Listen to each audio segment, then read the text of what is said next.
Hello everyone. तो आज हम डिस्कस करने वाले हैं अपना लेक्चर नंबर 23 जो कि है यूनिक फैक्टराइजेशन डोमेन के ऊपर। ठीक है, तो यूनिक फैक्टराइजेशन डोमेन आपका होता क्या है और क्या उसमें रिलेशनशिप हम बना करके आपको दे सकते हैं, वो सब कुछ हम डिटेल में डिस्कस करने वाले हैं। ठीक है, चलिए। तो बेसिकली हमारे 3 लेक्चर्स होंगे।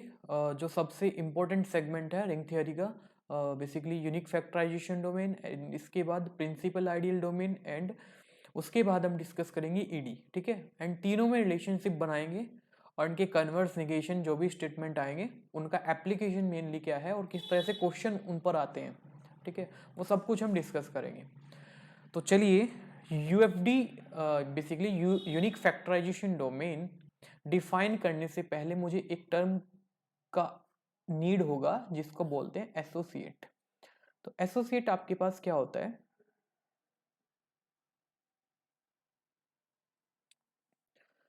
Let R be an integral domain. An element A inside R is said to be associate to another element, say B, R inside R, if we can find a unit inside R such that हम उसको इस तरह से लिख पाए।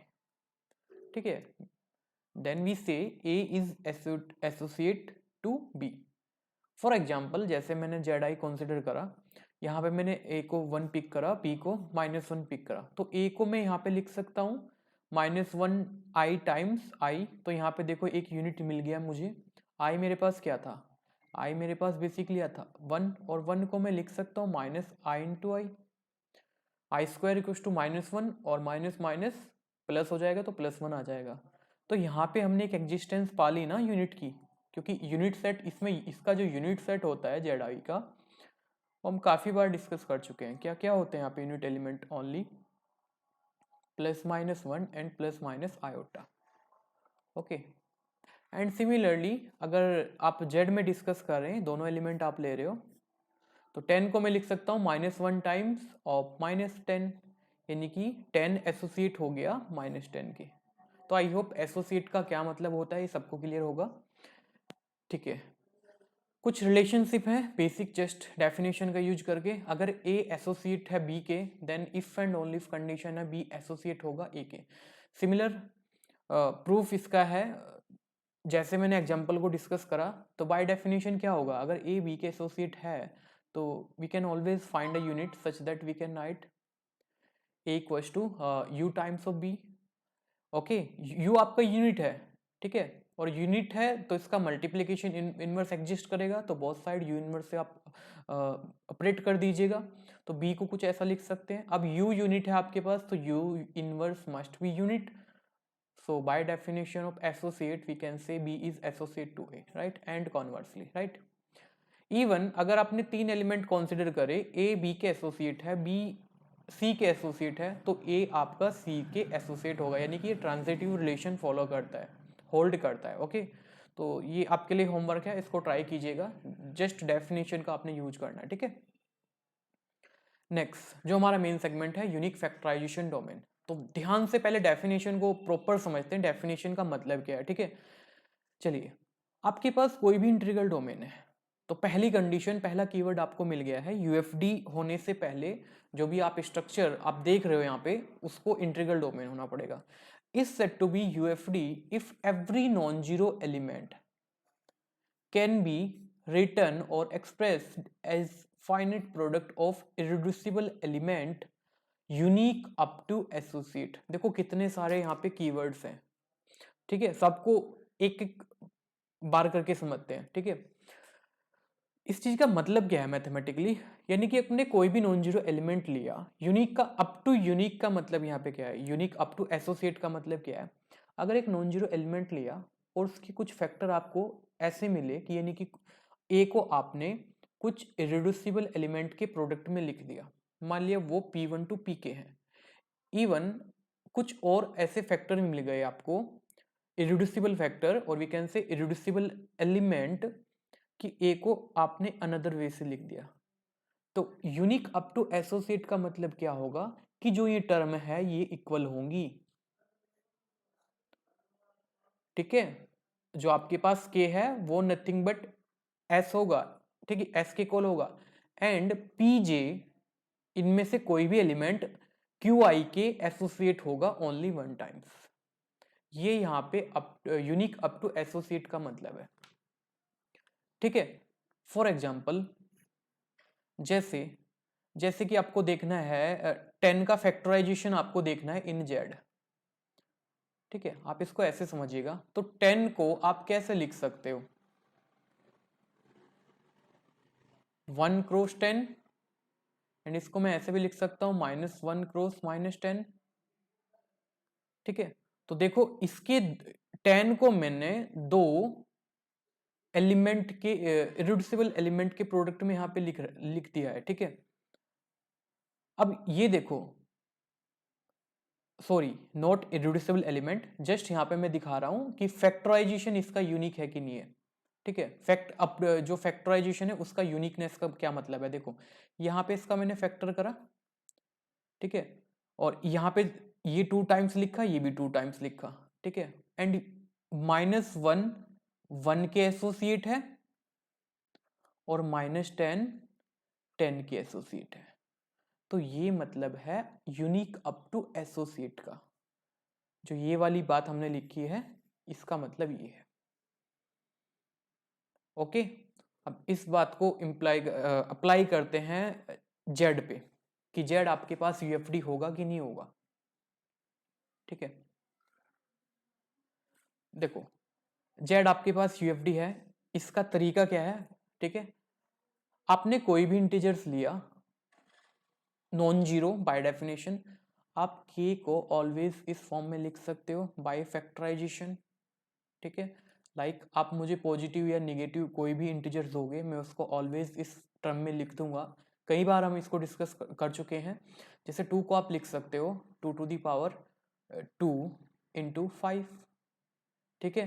तो यहाँ पे क्या बन गया आपका P1 की पावर 2 P2 की पावर 1। इस फॉर्मेट में कुछ ना कुछ हम उसको लिख सकते हैं। मे बी के कुछ भी हो सकता है, आइदर पॉजिटिव और निगेटिव, इंटीजर्स की बात कर रहा हूँ, तो दैट्स वाई मैंने यहाँ पे प्लस माइनस का साइन लगाया है। और जहां पे P1 P2 Pk all are distinct prime number, और जितने भी प्राइम है वो जेड में क्या होते हैं, आपके रिड्यूसिबल एलिमेंट होते हैं। हमने प्रूफ भी किया था लास्ट लेक्चर में, ओके। तो k को मैं कुछ ऐसे भी तो लिख सकता हूं ना, P1 times P1 up to n times n2 times and Pk को सम n के टाइम्स, ठीक है। अब इस साइड तो आप प्लस वाले ले लो एंड इस साइड आप क्या ले लो, माइनस वाले साइन, ठीक है। तो सारे एलिमेंट क्या है, दोनों साइड एक दूसरे के क्या होंगे, एसोसिएट होंगे, ठीक है। लाइक P1, इसको आप 1 क्रॉस P1 लिख लो, ऐसे इसको समझ सकते हैं। और यहाँ पे -1 क्रॉस -P1 लिख लो, तो ये इसके एसोसिएट हो गया, ये इसके एसोसिएट हो गया, एंड यूनिकनेस भी यहाँ पे बनी हुई है। इट मीन्स व्हाट, ये आपका जो सेट ऑफ इंटीजर्स है वो आपका क्या है, यूएफडी है, ओके। और इन पर्टिकुलर ये यहाँ पे समझाया गया है आपको, ठीक है जी। कैसे, जैसे मैंने 10 को लिखा 2 इंटू 5, दोनों प्राइम नंबर हैं, यानी कि 10 का मैंने क्या किया, रिड्यूसिबल एलिमेंट का मैं फैक्टराइजेशन किया। अब वो factorization up to unique associate होना चाहिए। तो आप चेक कर सकते हैं, -2 एसोसिएट है 2 के और -5 एसोसिएट है 5 के, और ये भी 2 टाइम्स है, ये भी 2 टाइम्स है। तो आई होप अच्छे से डेफिनेशन क्लियर हुआ होगा। अब यही थिंक इस पे आपको करना है, ठीक है। आपको कोई भी इंटीजर्स दिया जाए आप उसको ऐसे लिख सकते हैं, वो पॉजिटिव हो निगेटिव हो मैटर नहीं करता है, बट आप ये फैक्टराइजेशन ऑलवेज कर सकते हैं, ठीक है। तो that's why Z is nothing but आपका क्या है, एक यूनिक फैक्टराइजेशन डोमेन, राइट। अब देखो यहां से एक अब ऐसे भी बोल सकते हो, अब जेड आपके पास क्या है, यूएफडी है।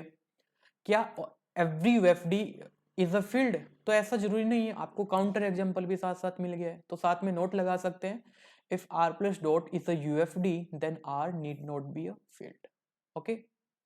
If f plus dot is a field then f is UFD, यानी कि एवरी फील्ड आपका यूएफडी होता है। इसका प्रूफ मैं अगले लेक्चर में करूंगा, ठीक है। देखो एक साथ सबके प्रूफ मिल जाएं तो ऐसा तो पॉसिबल नहीं है, ठीक है। हमारे पास देखो कई बार साइकिल भी चलेगी ना आपकी, आप आगे जाके देखोगे, ये रिलेशन देखोगे आप, ईडी इंप्लाई करता है पीआईडी को और पीआईडी इंप्लाई करता है यूएफडी को, ठीक है। तो अगर मैं यहाँ पे जो फील्ड है इसको मैं ईडी प्रूफ कर दूं, तो every ED is a PID and every PID is a UFD. Next lecture में देखेंगे, ठीक है। तो आपको इस स्टेटमेंट का प्रूफ आगे के लेक्चर में मिलेगा, ठीक है। तो इसका एप्लीकेशन मैं यहाँ पे बता रहा हूँ, जितने भी आपके पास फील्ड हैं, ठीक है, लाइक जितने फील्ड हैं वो सारे आपके पास यूएफडी हैं। तो आपके माइंड में कितने सारे एग्जांपल एक साथ हिट हो गए यूएफडी के, तो ये सारे आपके क्या हैं, यूनिक फैक्टराइजेशन डोमेन है, ठीक है। जरूरी नहीं है ना कि बाय डेफिनेशन ही आप सबको प्रूफ कर दो एवरी सेट को, मतलब कि बाय डेफिनेशन से ही आप उसको प्रूफ करोगे यूएफडी। हो सकता है कुछ और रिलेशन निकल करके आए, कुछ और टर्म, कुछ फैक्ट्स, कुछ लॉजिक आए, ठीक है। तो प्योर मैथ्स क्या है, जस्ट आपको सीखते जाना है, ठीक है। एक दूसरे के साथ रिलेशनशिप बनेगा स्टेटमेंट का, वो आपको आना चाहिए। नेक्स्ट फैक्ट है, if R plus dot is a UFD, तो ये if and only if condition होता है, जो उसके कोरस्पॉन्डिंग पॉलिनोमियल रिंग होती है वो भी आपकी यूनिक फैक्टराइजेशन डोमेन होती है, ठीक है। बिल्कुल सिंपल सा प्रूफ है, आप थिंक कर सकते हो, if R is a UFD, अगर आर आपके पास यूएफडी है तो उसके एलिमेंट, उसके कोई भी नॉन जीरो एलिमेंट आप लोगे, ठीक है, और उसको आप एक्सप्रेस कर सकते हो up to unique up to associate, मतलब इरेड्यूसिबल एलिमेंट के टर्म में लिख सकते हो।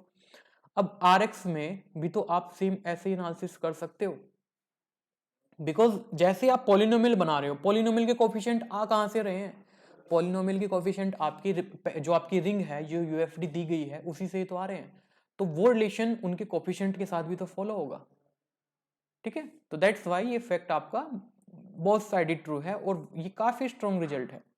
इसकी हेल्प से जैसे कि आप देख सकते हो, आपको पता है जेड यूएफडी है, और अभी हमने देखा है every field is a UFD, तो क्यू ओवर एक्स आपके पास तो अगर आपको पॉलिनोमियल रिंग में यूएफडी ढूंढना है तो कैसे थिंक करोगे, ये फैक्ट आपकी हेल्प करेगा, ठीक है। प्रूफ के लिए मैंने हिंट दिया है, अगर प्रूफ करना है आप किसी भी बुक में फाइंड आउट कर सकते हो, बट यहाँ पे एप्लीकेशन पे थोड़ा सा ज्यादा फोकस है हमारा, ठीक है।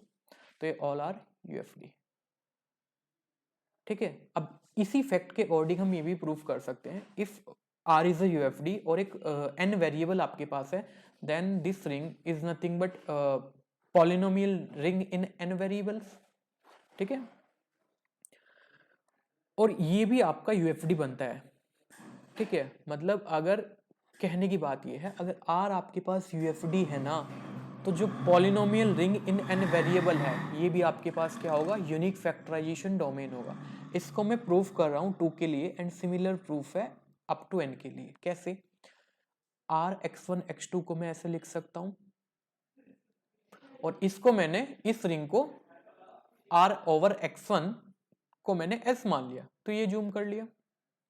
अब देखो, आर मेरे पास यूएफडी है, प्रीवियस फैक्ट से आर ओवर x1 यूएफडी होगा, ठीक है। अब ये यूएफडी है, इसको मैंने s अज्यूम कर लिया, तो s ओवर अनदर वेरिएबल जो रिंग आएगी s over x2 which is nothing but r over x1 x2, ये अगेन आपका यूएफडी होगा बाय प्रीवियस फैक्ट। तो इन सिमिलर वे आप प्रूफ कर सकते हो, अगर ये यूएफडी है तो polynomial ring in x n variable, वो भी आपके पास क्या होती है, यूनिक फैक्टराइजेशन डोमेन होती है, ठीक है।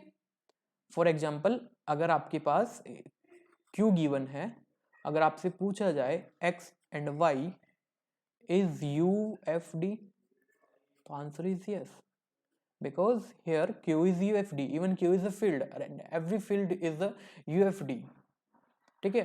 तो एंड अभी हमने क्या देखा है, पॉलिनोमियल रिंग इन n वेरिएबल, और ये क्या है, पॉलिनोमियल रिंग इन 2 वेरिएबल, ये भी क्या आपके पास क्या होगी, UFD। Similarly R X Y Z is UFD, क्योंकि R आपके पास फील्ड है यानी कि UFD है, तो ये पॉलिनोमियल रिंग इन 3 वेरिएबल, तो ये भी आपके पास क्या हो गया, यूनिक फैक्टराइजेशन डोमेन होगा, ठीक है। नेक्स्ट ऑब्जर्वेशन देखो, इन द लास्ट क्लास हमने एक फैक्ट देखा था, in any CRU prime element irreducible element होगा, ऐसा भी जरूरी नहीं है, और इरेड्यूसिबल एलिमेंट प्राइम एलिमेंट होगा, ऐसा भी जरूरी नहीं है। बट इन इंटीग्रल डोमेन मैंने देखा था every prime element is a irreducible element, ये प्रूफ मैंने करा दिया था। बट इसका कन्वर्स ट्रू नहीं था। कन्वर्स कहाँ पे ट्रू ट्रू होगा? यूएफडी में कन्वर्स ट्रू होता है, उसको मैं प्रूफ कराऊंगा अभी, ठीक है। तो in UFD every prime element is an irreducible element and every irreducible element is an prime element, ठीक है। अब वन साइड तो हम प्रूफ कर चुके हैं, बिकॉज आर आपके पास यूएफडी है तो इंटीग्रल डोमेन होगा, एंड इंटीग्रल डोमेन में प्राइम एलिमेंट आपका irreducible एलिमेंट होता है। तो बस कन्वर्स की बात कर लेते हैं, मान के चलते हैं आपके पास ये irreducible एलिमेंट है। इफ बी एंड सी जो कि आर से हैं such that a divide b dot c, तो हमारा मेन क्लेम क्या है? अगर मैं ये प्रूफ कर दूं आइदर ए डिवाइड्स बी और a divide c, then we are done, ठीक है। अब आपको गिवन क्या है उसका थोड़ा सा यूज कर लूं। By one, if a divides b dot c, then by definition there exist r such that b c is nothing but multiple of a. भाई ए बी डॉट सी को कब डिवाइड करेगा? जब b dot c is a multiple of a होगा, तो वही हमने लिखा है, ठीक है। ए बी एंड सी वो सारे आपके यूएफडी से आ रहे हैं, और यूएफडी की खास प्रॉपर्टी क्या है? देखो, अगर ये इररिड्यूसिबल एलिमेंट है तो ए मस्ट बी नॉन जीरो, और यूएफडी की प्रॉपर्टी ये है एवरी एलिमेंट को हम इररिड्यूसिबल एलिमेंट के प्रोडक्ट में लिख सकते हैं। और जो लिख, ठीक है, तो सबसे पहले फर्स्ट कंडीशन का यूज मैं कर लेता हूं। बी को मैं कुछ ऐसे इस टाइप से लिख सकता हूं, ठीक है, जो बाय डेफिनेशन ऑफ यूएफडी, ठीक है। सी को भी कुछ इस टाइम से लिख सकता हूं, ठीक है, जहां पे b i's and c i's all are irreducible element up to associate, unique associate, ठीक है। तो एसोसिएट का भी ध्यान रखना है आपने। तो आर को भी ऐसे लिख सकते हैं। अब जो गिवन कंडीशन है इस इक्वेशन का मुझे यूज करना है, इसकी वैल्यू इस इक्वेशन में मैंने पुट करी,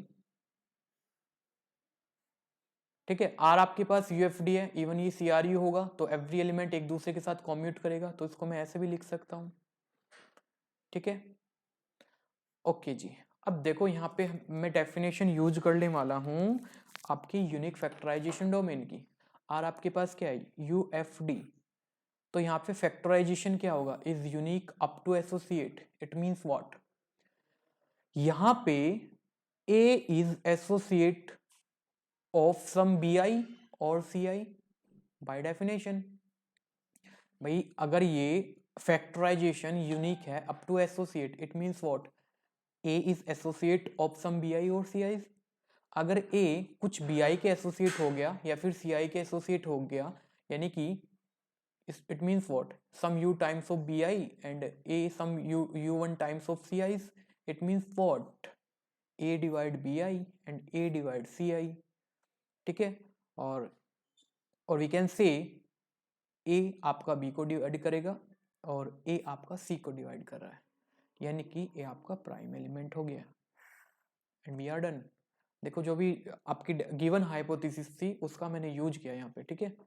तो यहाँ पे मैंने प्रूफ क्या कर दिया है, इन यूएफडी एवरी प्राइम एलिमेंट आपका इररिड्यूसिबल एलिमेंट होता है, एंड कन्वर्सली। ओके, कुछ और रिमार्क यहाँ पे देखते हैं यूएफडी के लिए। अभी हमने देखा ये आपके पास यूनिक फैक्टराइजेशन डोमेन है, ठीक है। एक आइडियल कंसीडर करा which is generated by S. Next, what do you mean by generated, ये नेक्स्ट लेक्चर में आपको पता चल जाएगा जब मैं पीआईडी आपको पढ़ाऊंगा, ठीक है। इट मीन्स वो सारे पोलिनोमियल जो जीरो पे वेनिस हो रहे हैं, यानी कि वो सारे पोलिनोमियल जो कि जीरो पे वेनिस हो रहे हैं, यानी कि कुछ एक्स के मल्टीपल ही तो होंगे वो, इसको मैं ऐसे भी तो लिख सकता हूं, ठीक है। यानी कि ये जनरेटेड बाय एक्स है। ओके, मैंने एक मैप डिफाइन करा phi Z x to Z, which is define as phi of p x equal to p zero. देखो, अपने आइडियल को देख के ही आप मैप डिफाइन कर दोगे। तो फाई इज होमोमॉर्फिज्म, ये आपके लिए एक्सरसाइज है, ठीक है। इवन ये रिंग होमोमॉर्फिज्म है, आप प्रूफ करोगे। ऑन टू मैं दिखा रहा हूं, मैंने कोई भी ए लिया जेड से, तो we can always define a constant polynomial जो कि मेंबर होगा जेड एक्स का। Okay, now such that phi of p x, और पी एक्स डिफाइन कैसे है? पी नोट और ये पॉलिनोमियल मैंने डिफाइन किया है फॉर ईच इंटीजर्स, 0 आपका इंटीजर्स है तो p0 की वैल्यू भी यही होगी, यानी कि फाई आपके पास क्या हो गया है, ऑन टू होमोमॉर्फिज्म। ठीक है, हर एक z के लिए आपको यहाँ पे एलिमेंट zx में एक पॉलिनोमियल मिल गया है जिसकी प्रीमेज यहाँ पे आपको मिल रही है। ठीक है, तो यानी कि by definition of onto, तो phi is onto homomorphism. तो by first fundamental theorem of ring homomorphism, r by kernel f isomorphic to z, or we can say zx upon kernel phi isomorphic to set of integers। और यहाँ पे kernel phi का मतलब क्या है, वो सारे polynomial such that phi of p x equals to 0, और फाई ऑफ पी एक्स आपका गिवन क्या है, पी नोट, और ये इटसेल्फ आपका क्या है, आइडियल। तो Z x by this ideal isomorphic to Z, और जेड आपके पास इंटीग्रल डोमेन है, तो Z x by I is an integral domain. और हमें एक फैक्ट पढ़ा था, I is prime if and only if r by I is integral domain in any CRU। Okay, तो Z आपके पास CRU है, तो यानी कि ये आइडियल जो है ये आपका प्राइम आइडियल है, नीड नॉट बी मैक्सिमल। तो यहाँ से कंक्लूजन क्या मिला, इन UFD आप ऐसा नहीं बोल सकते every prime ideal must be maximal ideal. Okay, element अलग बात है, आइडियल अलग बात है। ठीक है, every prime element is an irreducible element, but we cannot say every prime ideal is a maximal ideal। Proof आपके सामने है, एक काउंटर एग्जांपल आपके सामने है, but in UFD every maximal ideal is prime ideal, ये ऑलवेज ट्रू है। Why? क्योंकि every maximal ideal in a CRU is a prime ideal, ये मैंने प्रूफ किया था। और every UFD is an integral domain, और एवरी इंटीग्रल डोमेन आपका CRU होगा। तो CRU होगा, और आपके पास आई आइडियल मैक्सिमल है, तो r बाई आई आपके पास फील्ड हो जाएगा, फील्ड है तो इंटीग्रल डोमेन, तो आई मस्ट बी प्राइम। तो आप इसको इजीली प्रूव कर सकते हैं, बट फर्स्ट आपका ट्रू नहीं है। Second, p x equal to x लिया मैंने, x टाइम्स ऑफ 1, यानी कि ये आपके पास इरेड्यूसिबल एलिमेंट है इस रिंग में, bye definition of irreducible element. अगर a को आपने कुछ दो एलिमेंट के प्रोडक्ट में लिखा, या तो b यूनिट होना चाहिए या c यूनिट होना चाहिए, और यहाँ पे x को क्या लिख सकते हो, x टाइम्स ऑफ 1, तो यहाँ पे ये यूनिट मिल गया। तो यानी कि ये जो x है वो आपके पास इरेड्यूसिबल एलिमेंट है, but ideal generated by irreducible element is not maximal. देखो, ये जो लिंक करने में जा रहा हूँ आगे जाके काफी स्ट्रॉन्ग रिजल्ट आपके पास मिलेगा। ठीक है, अभी हम वापस पॉलिनोमियल रिंग पे कुछ 2-3 लेक्चर के बाद पॉलिनोमियल रिंग पे जाएंगे, वहां पे क्राइटेरिया आएगा इरेड्यूसिबल पॉलिनोमियल का, तो वहां से बहुत स्ट्रॉन्ग रिजल्ट बन करके आएगा, और आपके पास पूरे सेगमेंट में 4 to 5 थ्योरम्स लिंक हो जाएंगी इन दो थ्योरम से जो मैंने लिखवाया था। इन CRU I is maximal if and only if r by I is maximal, r by I is filled, and I is prime if and only if r by I is na r by I is integral domain. उसी के साथ साथ मैं in fact को link करूंगा, एक fact बन जाएगा, कम से कम 4 से 5 थ्योरम आपके पास आएंगी, और अगर वो ये एनालिसिस आपने समझ लिया तो आपका पॉलिनोमियल रिंग का या मैक्सिमल आइडियल का, प्राइम आइडियल का कभी भी क्वेश्चन नहीं रुकेगा।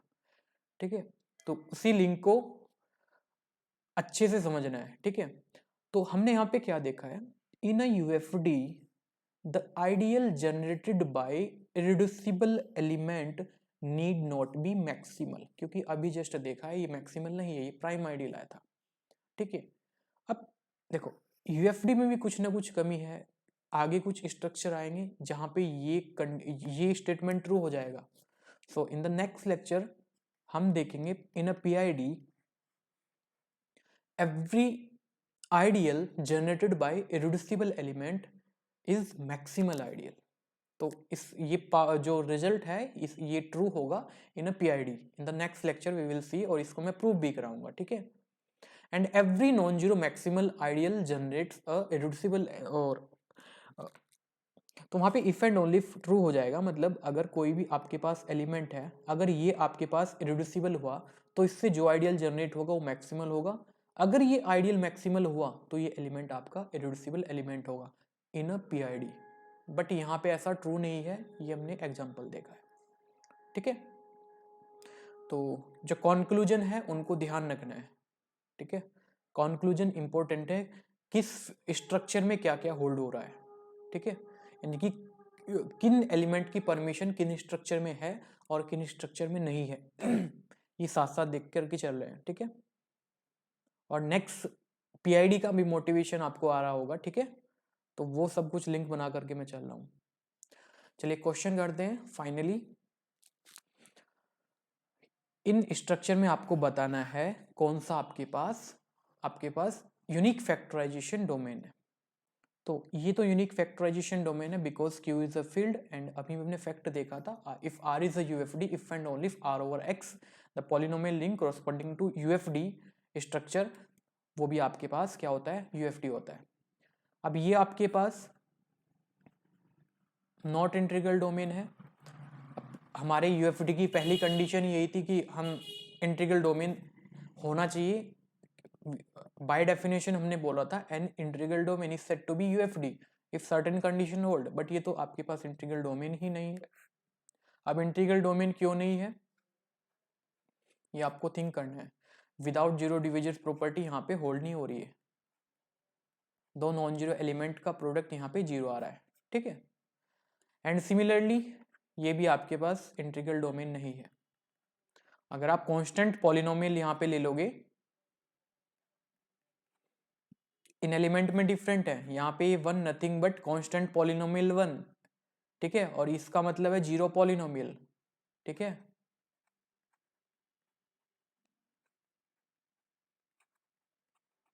इनका प्रोडक्ट आ रहा है जीरो पॉलिनोमियल, बट इटसेल्फ ये दो नॉन जीरो एलिमेंट थे आपके इस रिंग के। तो ये भी आपके पास नहीं है यूएफडी और ये भी आपके पास यूएफडी नहीं है। अब यहाँ पे देखते हैं, इस एलिमेंट को चेक करते हैं, ठीक है। एक आपके लिए होमवर्क है, सिमिलर आप इसको भी प्रूव कर सकते हो। Z√5 आपके पास यूएफडी होगा कि नहीं होगा, ठीक है। मैंने एक एलिमेंट पिक करा 6 को मैं कुछ ऐसे लिख सकता हूं 1 + √5 आयोटा 1 - √5 आयोटा, ठीक है। आप दोनों का स्क्वायर करोगे 1 स्क्वायर और √5 स्क्वायर 5 और I स्क्वायर -1 और माइनस माइनस प्लस, तो 6 आ जाएगा, ठीक है। अब इसको मैं ऐसे भी लिख सकता हूं,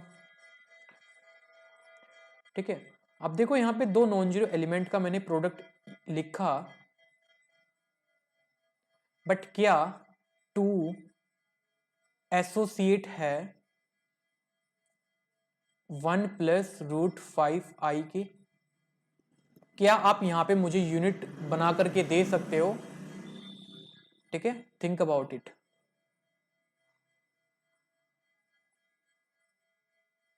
क्या 2 एसोसिएट है इसके, ठीक है, क्योंकि बाय यूएफडी की डेफिनेशन क्या थी, every non zero element can be written as product of irreducible element.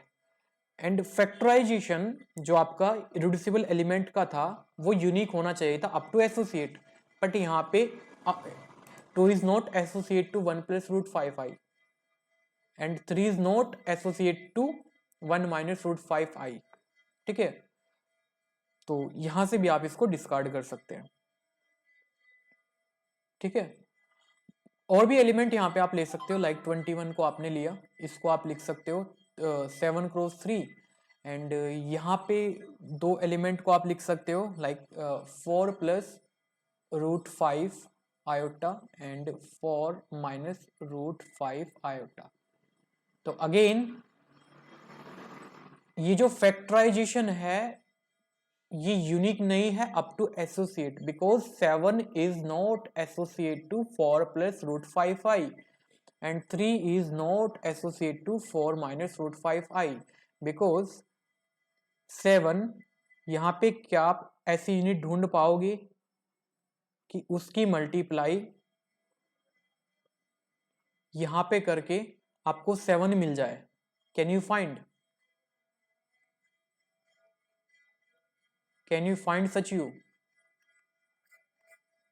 ठीक है। आप थिंक कर सकते हो ऐसी यूनिट यहाँ पे आपको नहीं मिलेगी, ठीक है। तो इसका मतलब क्या है, जो सेकंड कंडीशन थी यूएफडी की वो फेल हो रही है, इसका मतलब ये स्ट्रक्चर आपके पास यूएफडी नहीं होगा। एंड सिमिलरली आप डिस्कार्ड करोगे इस ऑप्शन को, ठीक है, you can find easily. Okay, तो यहाँ पे सिर्फ यूएफडी यही था। तो इन द नेक्स्ट लेक्चर हम डिस्कस करेंगे प्रिंसिपल आइडियल डोमेन, उसका रिलेशनशिप देखेंगे यूएफडी के साथ, ठीक है। तो इन द नेक्स्ट लेक्चर आपको और एग्जांपल देखने को मिलेंगे यूएफडी के।